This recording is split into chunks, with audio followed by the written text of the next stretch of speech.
Des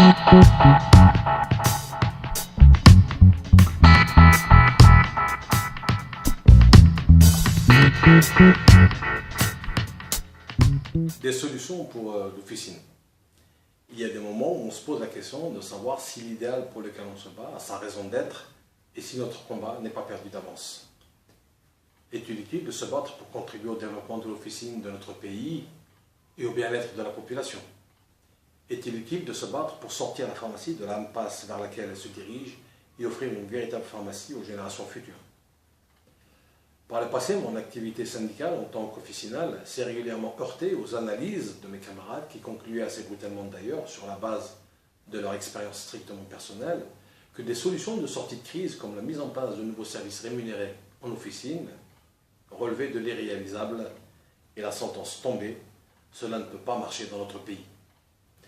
J'ai longtemps entendu des études scientifiques qui viendraient argumenter de telles conclusions, on ne m'en a ce jour présenté aucune.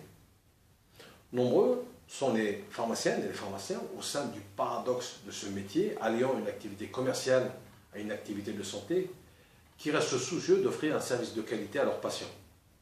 Ils rencontrent cependant de plus en plus de difficultés à réaliser ces missions de service public. Cette catégorie de professionnels de santé a malheureusement peu de visibilité et doit faire face au nouveau loup du commerce pharmaceutique. La profession est régulièrement malmenée. D'abord par celles et ceux parmi ses membres qui voient là une profession strictement commerciale, puis par les pouvoirs publics qui n'hésitent pas à faire pression sur un maillon de la chaîne de soins considérablement affaibli. Une des causes identifiées du malaise se trouve dans les pratiques commerciales apparues pour compenser les pertes.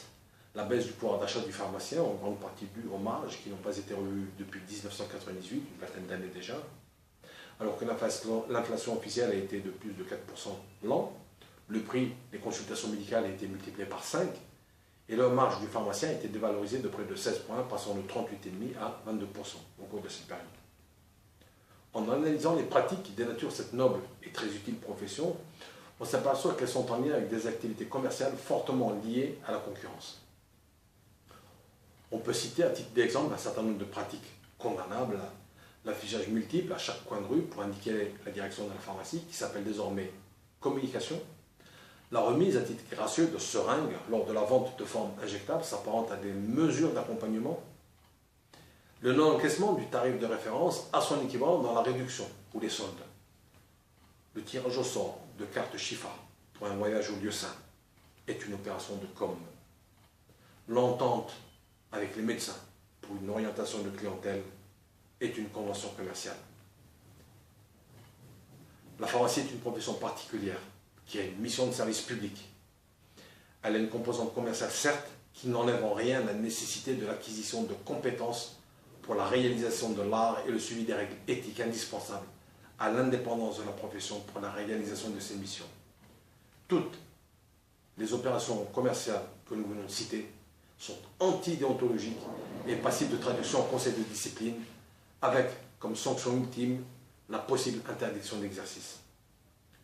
Le courrier du pharmacien, le bulletin officiel du SNAPO, que j'ai eu plaisir à diriger durant près de 5 années, titrait dans l'un de ses éditos que parmi les professionnels de santé en Algérie, le pharmacien d'officine était le seul qui ne soit pas rémunéré en fonction des compétences.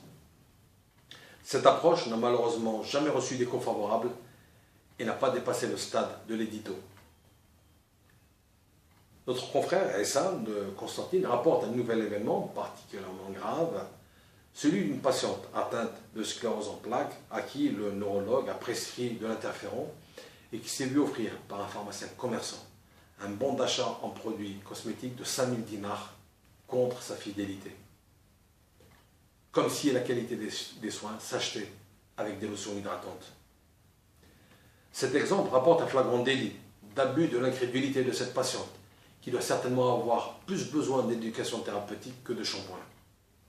L'éducation thérapeutique qui vise à aider les malades chroniques à mieux vivre leur maladie au quotidien et à être acteurs de leur prise en charge permet aux pharmaciens qui en ont acquis les compétences de donner aux patients des informations validées, adaptées et personnalisées qui répondent à leurs questionnements et à leurs besoins.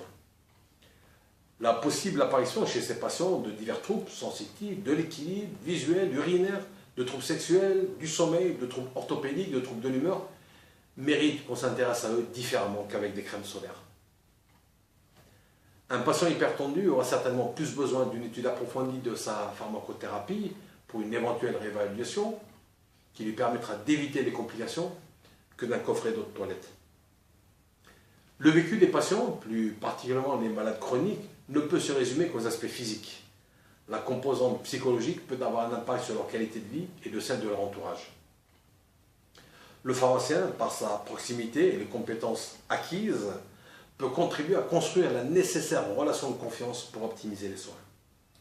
Ces missions dédiées aux pharmaciens sont de plus en plus mises en pratique dans les pays où l'indice de développement humain, l'IDH, est supérieur au nôtre. Les pressions qui se font sur la profession devraient inciter les représentants syndicaux à se pencher sur des solutions et en se posant sincèrement, courageusement et honnêtement les questions du devenir de la profession et en déterminant les enjeux. Ils bénéficient pour cela de l'appui des groupements de pharmaciens distributeurs, composés de pharmaciens, qui sont par nature prédisposés à accompagner autant le syndicat que les officinaux eux-mêmes dans l'évolution du mode de rémunération mixte de la profession. Une rémunération sur les ventes, à laquelle s'ajoute une rémunération sur l'acte pharmaceutique appelé pour certains services, pour d'autres missions, voire rémunération basée sur la prestation. S'inspirer des modèles développés par d'autres n'a rien de réducteur. Cela s'appelle du benchmarking.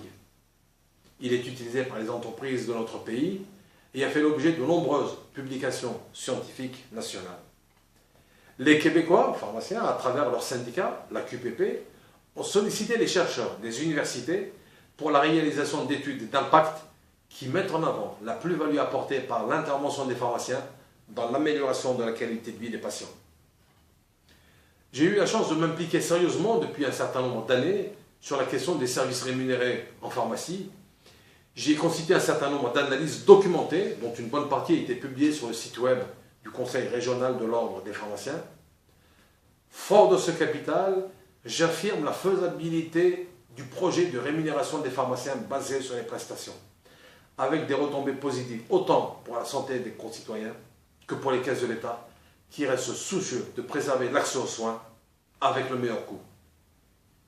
Le Conseil national de l'Ordre des pharmaciens a fait la promotion de l'éducation thérapeutique comme nouvelle mission dédiée aux pharmaciens.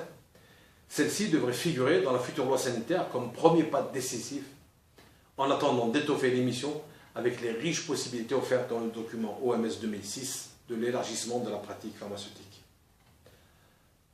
À l'aube du congrès du SNAPO, qui détermina le programme d'action du syndicat pour le prochain mandat, je réitère mon invitation aux représentants syndicaux à se pencher sur la question qui s'inscrit dans l'urgence et qui n'est plus un luxe vu le contexte critique que vit la profession. Quelle pharmacie voulons-nous pour notre pays?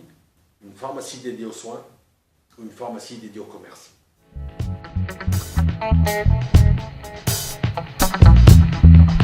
Thank you.